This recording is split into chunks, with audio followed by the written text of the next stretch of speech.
안녕하세요. 반갑습니다. 이사부입니다.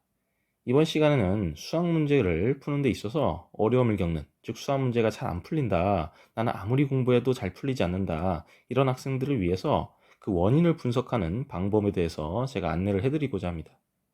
제가 여기서 말씀드리는 이 수학 문제는 여러분들이 한 문제씩 푸는 것도 해당이 될 수 있겠지만, 제가 주로 말씀드리고 싶은 거는 실전에서 또는 실전에 준하는 모의고사, 예를 들어서 뭐 내신, 중간고사, 기말고사라든지 여러분들이 뭐 수능 모의고사라든지 이런 시험을 볼 때 나는 아무리 해도 수학 문제가 잘 안 풀리더라, 또는 내가 기대했던 것보다 성적이 잘 안 나오더라, 이런 학생들을 위해서 그러한 원인을 분석하는 방법을 좀 안내해 드리고자 합니다. 사실 이 원인이라는 건 굉장히 복합적일 수가 있고, 이 원인을 분석하는 건 다른 사람들이 절대 해줄 수가 없는 부분이기도 합니다.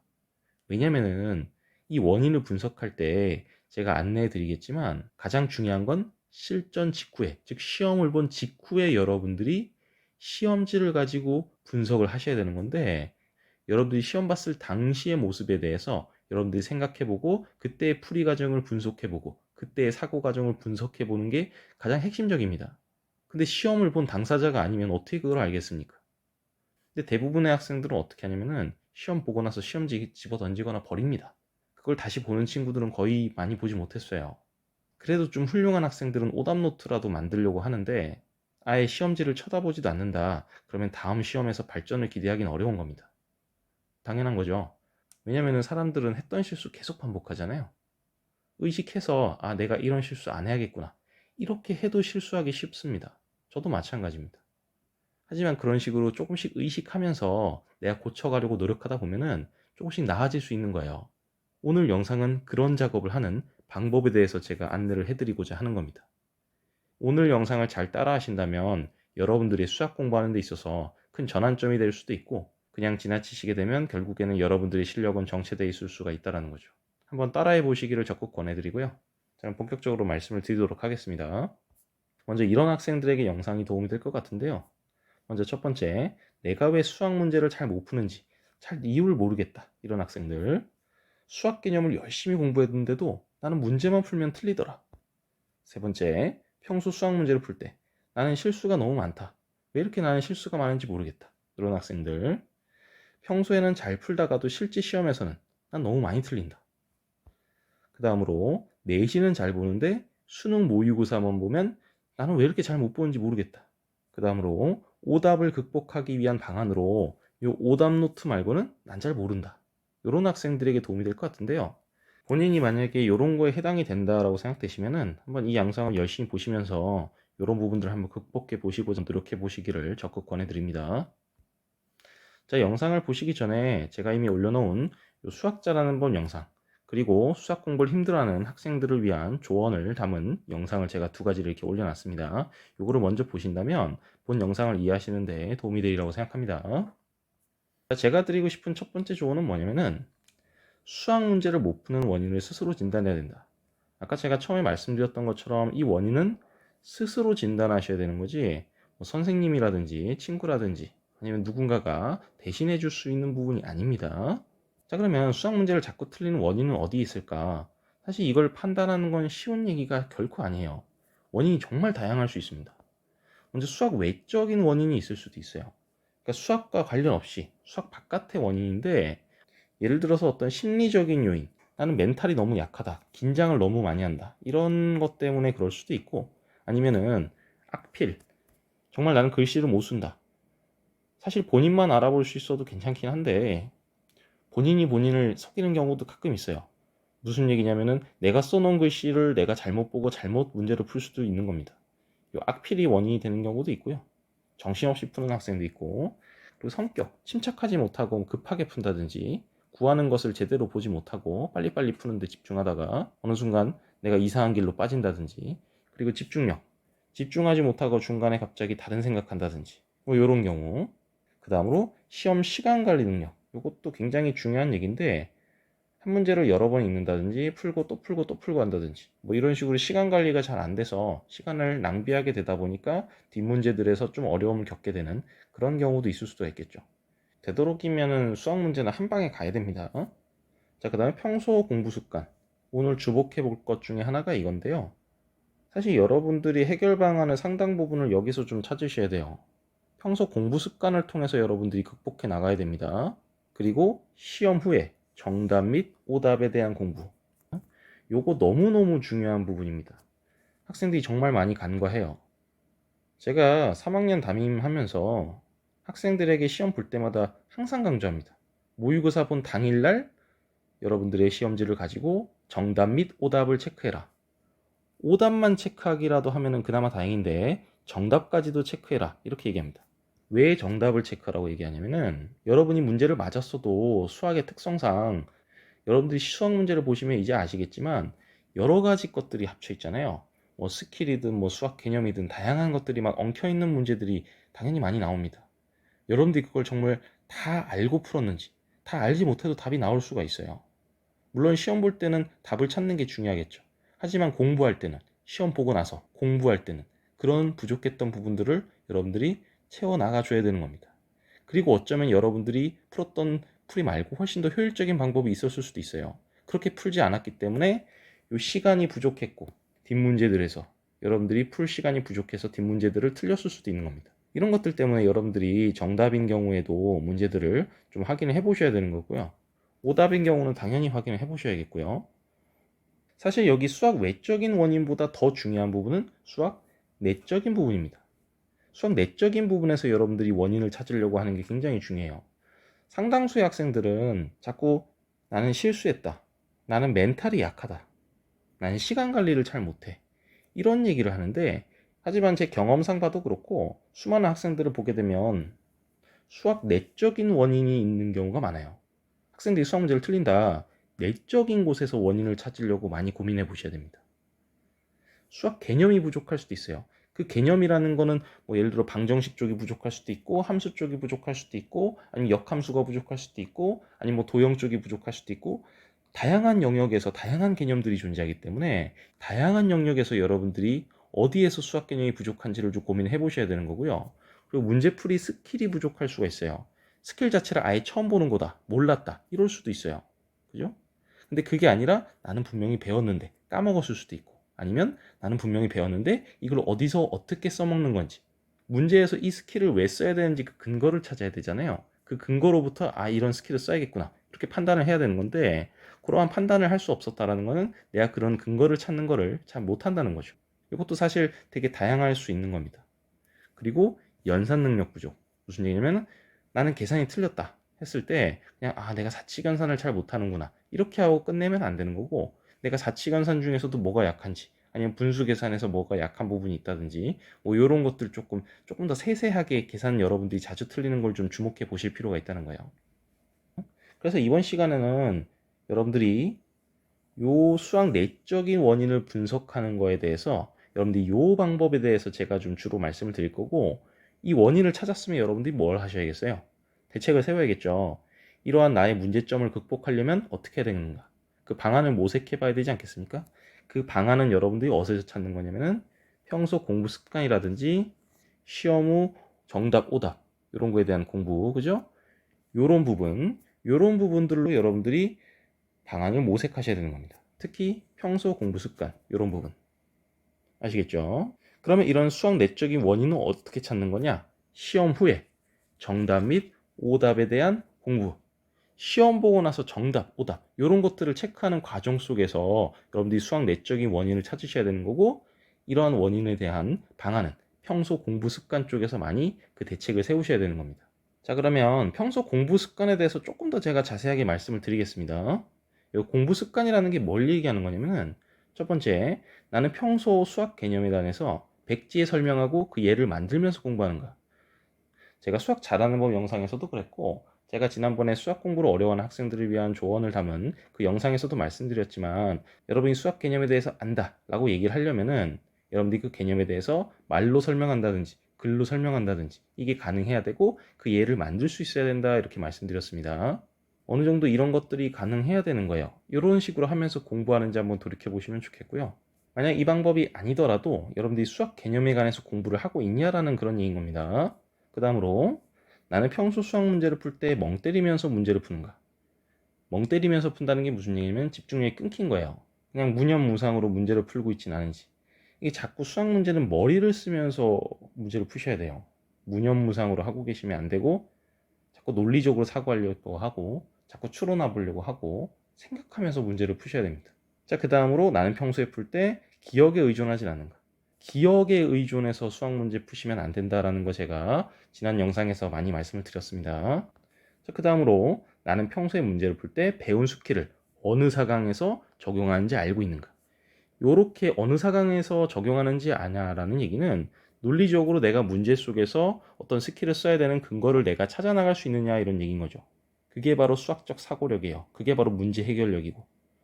그런 것들을 하지 않고 이렇게 멍 때리거나 그냥 강의에서 배웠던 기억에 의존해서 이 문제는 이렇게 풀었던 거야 라고 암기한다든지 그 스킬을 쓰는 원인을 문제에서 찾는 게 아니라 내 기억에서 찾는다면 수학 실력이 늘 수가 없는 겁니다. 그거랑 다른 문제 나오면 틀리는 거예요. 조금만 응용해도 틀린다는 거죠. 내가 평소에 이렇게 공부하는지 한번 생각해 보셔야 되는 겁니다. 그리고 나는 평소 문제를 풀 때 배운 스킬을 능숙하게 빠르게 활용할 수 있는가. 스킬을 내가 쓸 줄 안다라는 거랑 내가 스킬을 능숙하게 빠르게 완벽하게 활용할 수 있다라는 거는 다른 얘기입니다. 연습을 많이 하셔서 능숙하게 쓸 수 있도록 하셔야 돼요. 그래야 시간을 아낄 수 있는 겁니다. 그 다음으로 나는 평소 실전 연습을 시험 시간에 맞춰서 충분히 하고 있는가. 내가 처음에 수학 개념에 대해서 완벽하게 이해하지 못했다. 그러면은 수학 문제를 하나씩 하나씩 풀면서 연습하는 거 굉장히 좋습니다. 근데 특히 수능 같은 경우에는 더더욱 그러한데 여러분이 모의고사 연습하시면서 100분 동안 1번부터 30번까지 이렇게 한 세트, 모의고사 한 세트를 가지고 연습하는 걸 많이 해보셔야 됩니다. 100분 동안 집중력을 유지하는 연습을 꼭 하셔야 되는 거예요. 여러분이 이제 공부를 많이 해보시면 알겠지만 그 차이는 생각보다 큽니다. 그래서 어쩌면 여러분들이 나는 한 문제씩 풀 때 문제집에서 풀 때는 잘 되는데 왜 이렇게 실전만 들어가면 못하는지 모르겠어. 이런 학생들은 실제로 그런 실전 연습을 많이 안 해봤기 때문에 그런 거예요. 여러분들 이제 아시겠지만 한 문제씩 푸는 거랑 1번부터 30번까지 100분 동안 집중해서 푸는 거랑은 난이도가 완전 다른 얘기입니다. 자, 그 다음으로 나는 평소 문제를 끝까지 풀면서 계산 연습, 특히 기본 연산 이런 걸 충분히 하고 있는가. 계산 문제들을 여러분 무시하는 경우가 많은데 여러분들 문제를 아무리 완벽하게 다 풀었어도 사칙연산 하나 틀리면 그 문제는 틀리는 거죠. 이게 되게 안 좋은 습관을 가진 친구들이 종종 있는데 문제를 다 풀고 나서 마지막 계산은 귀찮다고 안 해요. 여기까지 했으면 다 푼 거니까 됐어 하고 넘어간 친구들이 있습니다. 그것도 굉장히 안 좋은 습관입니다. 끝까지 계산까지 완료하는 습관을 꼭 가지시기 바랍니다. 마지막으로 나는 시험을 본 직후에 틀린 문제와 맞는 문제를 다시 확인한가. 아까 말씀드렸듯이 꼭 틀린 문제와 맞는 문제를 다 확인할 수 있어야 됩니다. 우선은 이런 식의 습관을 내가 갖고 있는지 한번 생각을 해 보시고요. 요거는 한번 여러분들이 이 화면을 보시면서 하나하나 질문을 보시면서 내가 이렇게 하진 않았는가 이런 것들을 한번 좀 고민을 해보시는 시간을 가지셨으면 좋겠고요. 사실 가장 중요한 건 뭐냐면 수학 내적 원인입니다. 즉 수학 자체 안에서 수학 안에서 내가 수학 문제를 틀리는 원인을 찾으셔야 돼요. 그러려면 어떻게 되냐? 여러분들이 시험 문제에서 수학 내적 원인을 분석하셔야 됩니다. 사실 수학 문제를 틀리는 가장 큰 원인은 이쪽에 있다라고 보셔야 돼요. 이거는 시험 문제에서 찾으셔야 되는 건데 아까 말씀드렸듯이 제가 말씀드리는 이 시험 문제는 한 문제 한 문제씩 푼 걸 말씀드리는 게 아니고 예를 들어서 내신 중간고사라든지 기말고사라든지 이런 거라든지 아니면 수능 모의고사라든지 이런 것들을 말씀드리는 겁니다. 한 세트로 시간 제한 놓고 100분이라든지 수능 모의고사 같은 경우에 이런 식으로 시간 제한 놓고 푼 거에서 그런 한 세트를 놓고 여러분들이 분석하셔야 됩니다. 예를 들어 보겠습니다. 여러분들이 2020년 6월 수학가형 문제지를 1번부터 30번까지 푸셨다고 해볼게요. 자, 이 시험을 보시고 나서 여러분들이 시험 본 직후에 어떻게 하셔야 되냐면은 1번부터 30번까지 문제를 쫙 다 분석을 해보시는 겁니다. 그 중에서 제가 28번을 예를 들어서 분석하는 방법을 말씀드릴 거예요. 만약에 28번 요 문제를 맞았다고 하더라도 그 당시에 내가 시험 볼 당시에 그때의 모습을 상상하셔야 되는 겁니다. 해설지랑 같이 여러분들이 푼 풀이가 쫙 있을 거 아니에요. 그 풀이랑 해설지를 비교해 보시면서 좀 더 해설지에서 좀 더 효율적인 풀이가 있진 않았는지 아니면 뭔가 내가 쓴 풀이에서 뭔가 오류가 있진 않았는지 이런 것들을 좀 체크해 보시는 거예요. 설사 맞았다 하더라도 틀렸을 경우에도 마찬가지입니다. 내가 왜 틀렸을까? 어떤 부분이 부족했을까? 도형에서 내가 뭔가 체크를 잘못했을까? 도형을 접근하는 방법이 뭔가 잘못됐을까? 식을 접근했을 때 잘못했을까? 계산을 했을 때 이 방법이 아니었는데 더 좋은 방법이 있었는데 이런 방법으로 풀었기 때문에 내가 틀렸구나. 뭘 내가 착각했구나. 어떤 개념이 부족했구나. 어떤 스킬이 부족했구나. 이런 것들을 좀 생각을 해보셔야 되는 겁니다. 이걸 1번부터 30분까지 시험 본 당일날 하시기를 가장 추천드리고요. 왜냐면은 당일날 안 하게 되면 다 까먹잖아요. 시험지 그 찢어버리거나 버리시면 안 됩니다. 굉장히 소중한 시험지예요. 여러분들이 그 시험지를 버린 순간 여러분들이 봤던 그 흔적들이 다 사라지게 됩니다. 제가 학생들에게 자주 하는 말이 있는데 시험 볼 때 나와 공부할 때 나는 다른 사람입니다. 요 시험을 보고 있을 때 그 당시에 28번을 풀고 있을 때 그 당시에 내가 진짜 내 실력 가지고 풀고 있는 거예요. 그때 내가 푼 풀이가 진짜 내 실력인 겁니다. 왜냐면 수능은 한 문제씩 풀지 않으니까요. 내신도 마찬가지입니다. 그래서 제가 시험 보고 나서 그 시험지를 이렇게 분석하라고 말씀을 드리는 거예요. 제가 아까 말씀드렸던 것처럼 해설과 여러분의 풀이를 비교해야 되기 때문에 여러분들이 우선 좀 28번 문제를 직접 풀어보시고 그 다음에 제가 곧바로 해설 강의를 하도록 하겠습니다. 먼저 잠깐 화면을 멈추시고 28번 한번 풀어보시겠어요? 이미 풀어보신 학생도 다시 한번 풀어보시길 권해드립니다. 자, 잠깐 한번 해보시겠어요? 자, 다 해보셨나요? 그럼 제가 간단하게 해설을 하도록 하겠습니다. 항상 여러분들이 침착하게 수학 문제를 보실 때는 뭐부터 보셔야 되냐면 구하는 것부터 봅니다. 지금 보시면 알겠지만 요 F세타 빼기 G세타 요 식을 찾는 게 우선 핵심이겠죠. 요 식을 찾은 다음에 극한 계산을 해주면 끝나는 문제죠. 그럼 우리가 간단하게 생각해보면 F세타랑 G세타 요 삼각형의 넓이를 각각 구해주는 방식이 가장 단순하게 생각하는 건데 사실 여러분들이 직접 풀어보시면 아시겠지만 이 F세타랑 G세타의 넓이를 직접적으로 구한다는 건 쉬운 얘기가 아니에요.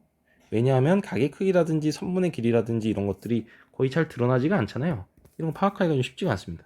요 각의 크기 정도만 파악하기가 쉽죠. 그래서 굉장히 많이 쓰는 스킬이 있는데 여기 공통된 부분을 하나 만드는 거죠. 무슨 얘기냐면 요걸 구하는 데 있어서 어떻게 하면 된다는 거예요. 여기 삼각형 CDM에서 삼각형 CHM을 대신 빼줘도 된다는 거예요. 이런 식으로 계산하셔도 상관이 없다는 거죠. 왜냐면 여기 공통되는 부분은 어차피 중복돼서 빠지기 때문에 이 각과 똑같을 거라는 거죠. 그래서 이런 식으로 하셔도 됩니다.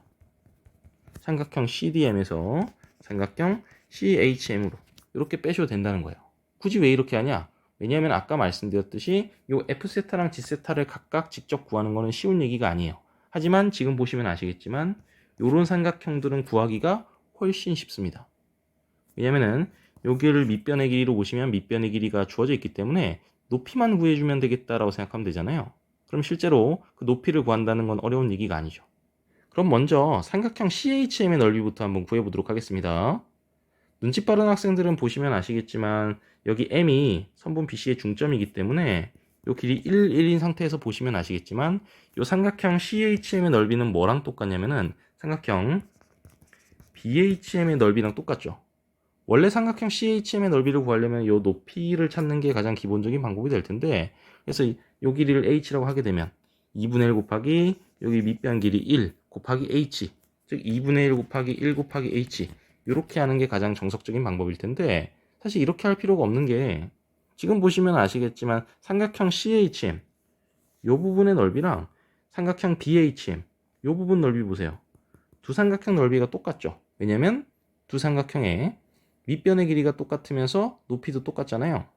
따라서 삼각형 BHM의 넓이로 하셔도 상관이 없는데 삼각형 BHM의 넓이를 구하는 게 더 쉽죠. 왜냐면은 여기는 코사인 세타고 그냥 C라고 쓰겠습니다. 여기는 사인이니까 훨씬 더 구하는 게 쉽죠. 즉 뭐가 되는 거냐면은 2분의 1 곱하기 코사인 곱하기 사인이 되는 거죠. 제가 지금 말씀드린 이쪽 내용은 사실 중학교 도형에 나오는 부분입니다. 그래서 중학교 도형 부분을 모르시는 분은 제가 지금 말씀드린 부분이 어색할 수도 있어요. 자, 이번엔 삼각형 CDM의 넓이를 구해보도록 하겠습니다. 근데 여기 보시면 요 길이가 지금 뭐냐면 사인 세타잖아요. 그죠? 그래서 요 각의 크기를 구하는 방식으로 하셔도 되겠죠. 아니면은 여기 이렇게 수선해발 내려서 요 길이를 구하셔도 되겠습니다. 즉 삼각형 CAM의 높이 역할을 해주는 저 길이를 구해서 하실 수도 있겠죠. 뭐 어떤 방법으로 하시든지 간에 요 각의 크기만 구해주면 되겠죠. 요 각의 크기는 여러분들이 쉽게 찾아낼 수 있죠. 지금 보시는 것처럼 삼각형 ABM을 보시면은 여기가 지금 이렇게 이등변 삼각형이기 때문에 여기 BMA 가게 크기 얘는 아주 쉽게 구할 수가 있죠. 즉 2분의 1에 파이 마이너스 타 이렇게 해주면 되겠죠. 그렇게 하시게 되면은 삼각형 CDM의 넓이도 쉽게 찾아낼 수가 있어요. 따라서 여러분이 이제 극한식을 계산해 보시게 되면은 이렇게 쓸 수가 있게 되는 겁니다.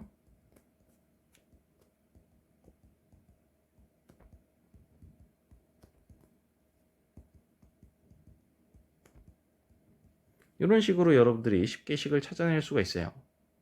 다음 이제부터 극한 문제가 되는 거죠. 여기서 여러분이 잘 보시면은 여기 사인이 공통인수로 있으니까 묶어낼 수 있고, 여기 세타 세제곱 있으니까 세타분의 사인 세타는 어차피 1로 가니까 그거 미리 잘라버리죠. 제가 수학 속도 높이기 영상 두 번째 영상으로 올려놓은 거 보시면은 사실상 약분하는 것도 가능하다 이렇게 말씀드렸습니다. 그래서 식을 정리하고 나면은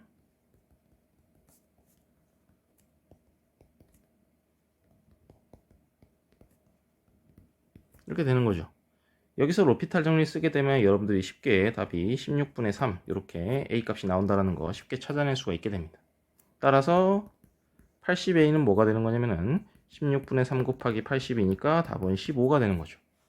자, 여러분들이 이런 식으로 28번 문제에 대해서 해설 강의를 들었다든지 또는 해설지를 확인했다라고 이런 식으로 상황을 한번 가정해 보자는 거예요. 이 상태에서 여러분이 뭘 하시는 거냐면은 여러분이 푸셨던 시험지를 들고 비교해 보는 거예요. 요 해설과 여러분들이 푸셨던 풀이를 비교해 보시는 겁니다. 그럼 이걸 가지고 뭘 하라는 얘기냐? 여러분들이 원인을 진단하면서 시험지에 일기를 쓰기를 제가 적극 추천해 드립니다. 이 방법은 공부 잘하는 수많은 학생들이 쓰는 겁니다. 제 제자들에게도 많이 추천해 줬던 방법이고요. 공부 잘하는 학생들이 정말 많이 사용하는 방법입니다. 어떻게 하는 얘기냐면은 여러분들이 푸셨던 막 풀이가 있을 거 아니에요, 그죠? 여기도 막 뭐 어떤 거 저쩌고 막 써놨을 거고, 요거랑 아까 보셨던 해설지 또는 해설 강의 요거랑 비교하시는 겁니다. 첫 번째, 문제 해설 풀이와 자신의 풀이를 한번 비교해 보라는 겁니다.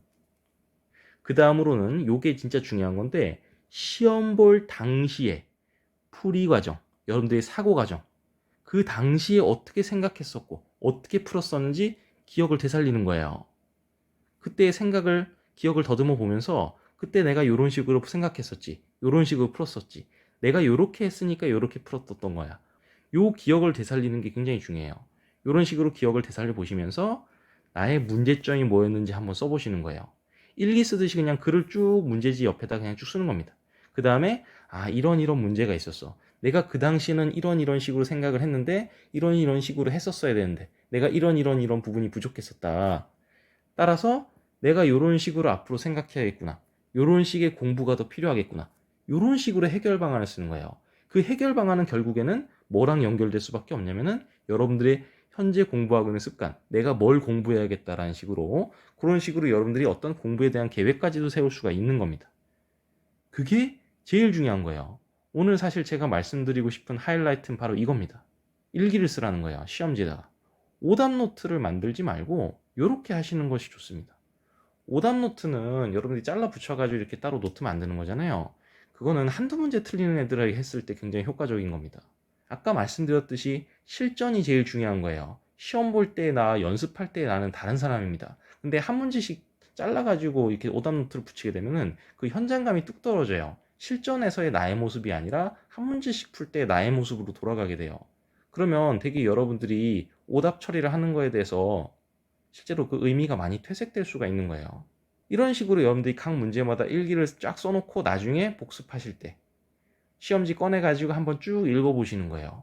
그렇게 하는 게 공부에 되게 많이 도움이 됩니다. 근데 아마 제가 이런 식으로 방법만 말씀드리면 여러분들이 감이 잘 안 오실 거라서 제가 일기를 쓰는 그 예시를 좀 보여드리도록 하겠습니다. 예를 들어서 여러분이 요 길이를 파악하는데 굉장히 어려움을 겪었다라고 생각을 해볼게요. 근데 이 길이는 사실 여러분들이 여기가 사인 세타라는 거 알아냈으면은 요 길이 다 같기 때문에 여기도 사인 세타가 된다. 이렇게 쉽게 알아낼 수 있는 부분인데, 만약에 이런 표현을 제대로 하지 않아서 여기 DM의 길이가 사인 세타라는 거를 알아내는데 시간이 오래 걸렸다든지 아니면 좀 어려움을 겪었다든지 알아내지 못했다든지 뭐 이런 상황을 한번 가정해 보겠습니다. 그럼 여러분들이 일기에다 어떻게 쓰는 거냐? 이런 식으로 쓰라는 거예요. 원위의 점은 중심과 이어서 반지름의 길이가 서로 같다라는 표현을 해야 되는데 내가 그러한 표현을 시험 볼 당시에 내가 하지 않았구나. 앞으로는 그림을 보고 이렇게 길이가 같은 부분이라든지 아니면 선분의 길이라든지 각의 크기 같은 거 이런 거를 다 좀 표현을 해놓고 나서 한번 생각을 해보면 어떨까? 뭐 이런 식으로 나름대로 대책, 이런 식으로 해결 방안을 한번 생각을 해보자는 거예요. 이렇게 일기 쓰듯이 한번 써보는 게 굉장히 큰 의미가 있습니다. 이런 글을 그냥 시험지에다가 여러분들이 푸셨던 시험지에다 그냥 이렇게 일기 쓰듯이 쓰는 거예요. 아마 처음에 이거 해보시면 하기가 쉽지가 않을 겁니다. 근데 많이 연습해 보면은 이게 굉장히 능숙해져요. 자, 다른 예도 한번 보여드릴게요.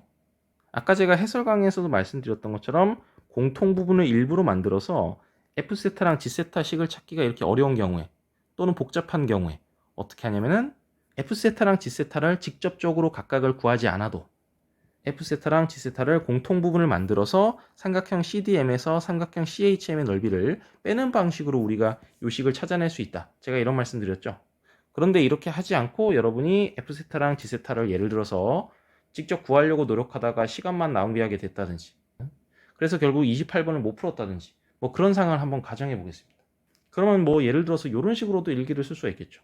내가 F세타 빼기 G세타에서 공통된 도형을 통해 효율적으로 계산하는 방법을 배웠지만 이런 걸 예전에 배웠던 상황으로 막 가정해 보자는 거예요. 근데 여러분이 이걸 못 써먹은 거예요. 그래서 이런 식으로 일기를 쓸 수 있다는 겁니다. 이런 방법을 배웠지만 이러한 스킬을 언제 사용하는지 내가 충분히 알지 못했던 것 같다. 앞으로는 식을 보자마자 곧바로 구하려고 하기보다는 효율적인 방법을 한 번 더 생각해 보도록 하고 이런 스킬을 사용하는 문제를 내가 좀 더 연습해 봐야겠구나. 언제 이걸 쓰는지를 한번 생각도 해봐야겠구나. 뭐 이런 식의 얘기들을 막 여러분들 일기 쓰듯이 막 쓸 수가 있겠다는 거죠. 이런 식으로 써보는 게 여러분들의 멘탈 관리에도 상당 부분 많이 도움이 됩니다. 예를 들어서 다른 경우도 한번 말씀드릴게요.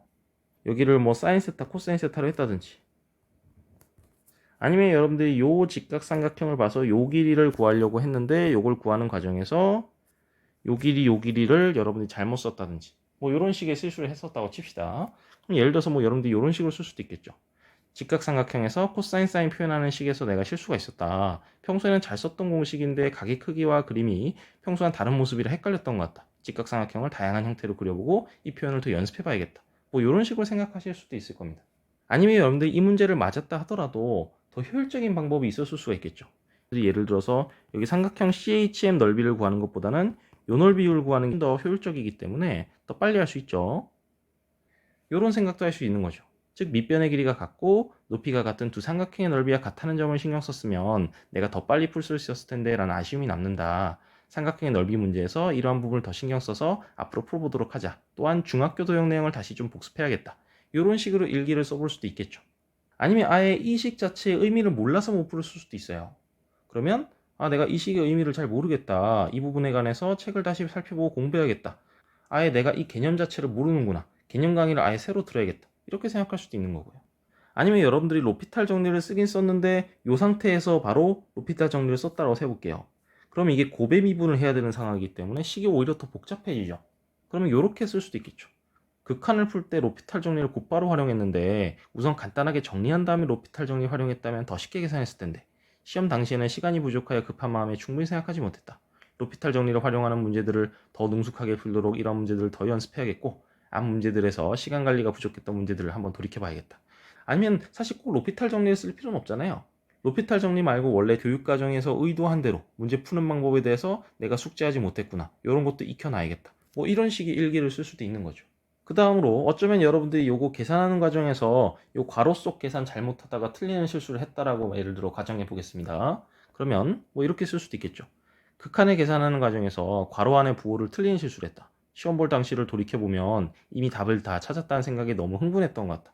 평소 공부할 때 식이 어느 정도 정리되면 멈추고 계산을 안 했는데 끝까지 침착하게 계산을 완료하는 연습을 해야겠다.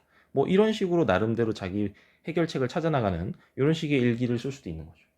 사실 뭐 정답은 없습니다. 여러분들이 편하신 대로 쓰시면 되는 거예요. 그래서 여러분들이 부족한 부분을 이런 식으로 진단해서 찾았어요. 그럼 이런 부족한 부분을 어떻게 보충해야 될까? 만약 개념이 부족하다면 아까 말씀드렸듯이 극한식 자체가 이해가 안 돼요. 또는 용어가 무슨 말인지 모르겠어요. 그러면 책이라든지 아니면 선생님께 질문한다든지 강의를 듣는다든지 이런 식으로 하면서 이걸 보충하려고 해보셔야 되는 거고 이걸로 보충한 다음에는 반드시 백지에 써보면서 스스로 확인하는 작업을 해보셔야 됩니다. 여기까지 하면 정말 완벽한 겁니다. 그 다음으로 내가 스킬이 부족하다. 스킬 자체를 몰랐을 수도 있고, 아니면 스킬을 언제 써야 되는지에 대한 연습이 부족했을 수도 있겠죠.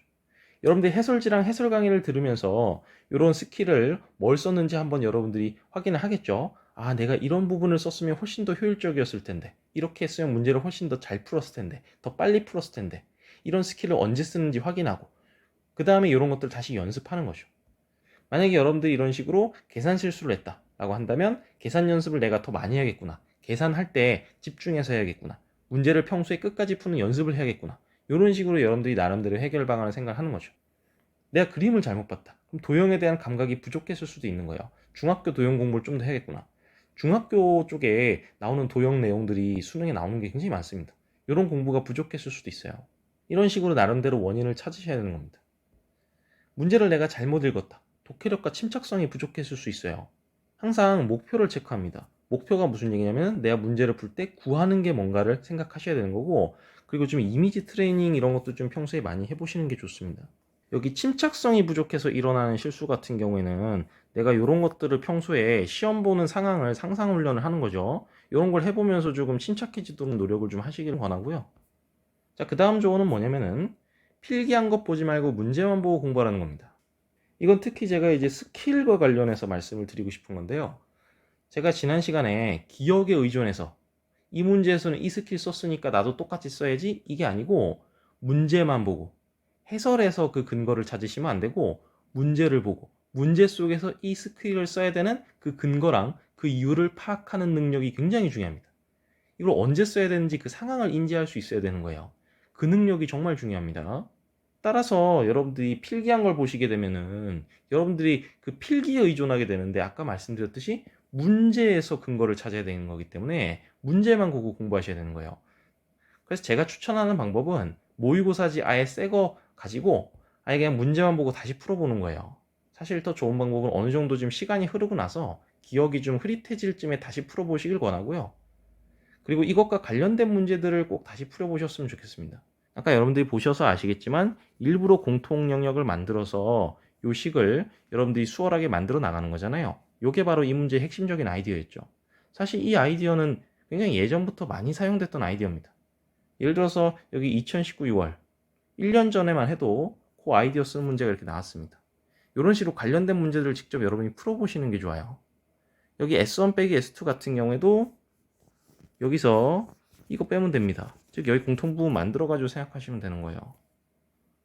자, 그 다음으로 2012 수능에서도 이런 게 나왔었는데요. 지금 여기 B 빼기 A인데 공통부분 이렇게 또 만들어가지고 또 생각할 수 있는 겁니다. 이런 것들, 이렇게 관련된 문제들을 여러분들이 같이 풀어보시는 거죠. 그러면 이 스킬을 연마하는 데 도움이 되는 겁니다. 자, 그 다음 조언은 뭐냐면은 연습을 실전처럼, 실전은 연습처럼. 아까 제가 잠깐 말씀드렸었는데 한 문제씩 푸는 것도 물론 연습이 됩니다. 근데 실전 연습을 결국에는 하셔야 되는 거예요. 특히 수능을 위해서는 꼭 30문제를 한 세트로 푸는 연습을 하셔야 됩니다. 자, 그 다음 조언은 뭐냐면은 아까 말씀드렸듯이 오답 노트는 비춥니다. 저는 올 1등급입니다. 그럼 하셔도 될 것 같아요. 왜냐면 어쩌다 한두 문제 틀리는 거잖아요. 그러면 잘라다 붙이는 게 시간이 오래 걸리지도 않을 거고, 내가 틀리는 게 몇 개 없기 때문에 그걸 한꺼번에 다 모아놓고 정리하는 게 보기가 더 편하겠죠. 근데 그런 경우가 아니라 나는 막 엄청 많이 틀려요. 그럼 오답노트 만드는 데만 해도 시간 너무 오래 걸리고, 아까 말씀드렸듯이 그 실전 현장감이 잘 안 살아요. 그래서 오답노트를 하기는 별로 추천해드리진 않고요. 아까처럼 시험지에다가 직접 이렇게 일기를 쓰시고 시험지를 차곡차곡 모아놨다가 나중에 시험지를 한번 쭉 훑어보는 거죠. 그래서 일기를 한번 쭉 읽어보면서 아, 나에게 이런 흑역사가 있었지, 내가 이런 부분이 부족했지 하면서 그런 부분들을 한번 리마인드 해보고, 그런 공부 다시 한번 해보고, 내가 부족했던, 내가 실수했던 부분들 다시 한번 의식하고, 이런 과정들이 누적이 돼야지 여러분들이 실수를 안 할 수 있고 실력으로 쌓일 수 있게 되는 겁니다. 자, 그 다음 조언은 뭐냐면은 아까 제가 원인을 스스로 분석하는 방법에 대해서 엄청 많이 말씀드렸지만 아무리 그래도 선생님이 보는 거랑 여러분이 보는 시각은 굉장한 차이가 있어요. 전문가가 보는 거랑 너무 다릅니다. 그래서 저 같은 경우에도 학생들 시험지를 갖고 와라 해가지고 제가 이렇게 보면서 원인 분석해주고 그랬어요. 이런 부분이 부족하구나, 이런 것들을 막 해주고 그랬습니다. 여러분들 본인이 파악하는 게 사실 가장 중요하긴 해요. 왜냐하면 시험을 본 당사자가 자신의 사고 과정과 풀이 과정을 정확하게 알 수가 있기 때문에. 하지만 전문가가 보는 시각에서는 또 다른 원인을 찾아내 주실 수도 있어요.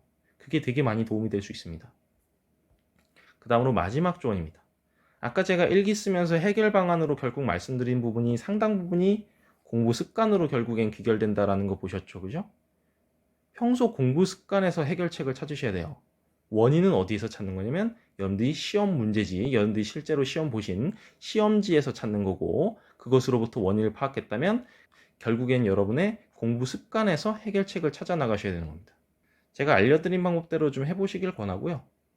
아마 굉장히 힘들고 어려울 겁니다. 특히 처음 해본 친구들은 아마 헤맬 수도 있고 그냥 포기한 친구도 있고 그냥 하던 대로 하지 뭐 귀찮아 이런 친구도 있을 겁니다.